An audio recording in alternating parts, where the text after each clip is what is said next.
আসসালামু আলাইকুম। আজকে বরাবরই চলে আসছি মালয়েশিয়া জোহর বারু ফরেস্ট সিটি।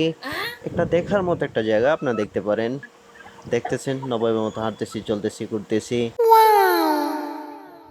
তো বগর বগর না করি, সবার আগে ভিডিওটি দেখুন, ভিডিওটি দেখে মন্তব্য জানাবেন।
তবে যেটা বলছিলাম, অনেকে হয়তো ভাবতে পারেন জোহর বারু কোথায় গিয়ে ঘুরতে পারবো, কোথায় ঘোরার মতো জায়গা আছে। খুব সুন্দর একটি প্লেস। লোকেশনটি আমার ভিডিও ক্যাপশনে লেখা থাকবে। ভালো লাগলে আশা করি লাইক কমেন্ট শেয়ার করে যাবেন। তো আজকের মতো ভিডিও এখানে শেষ করলাম। আল্লাহ হাফেজ।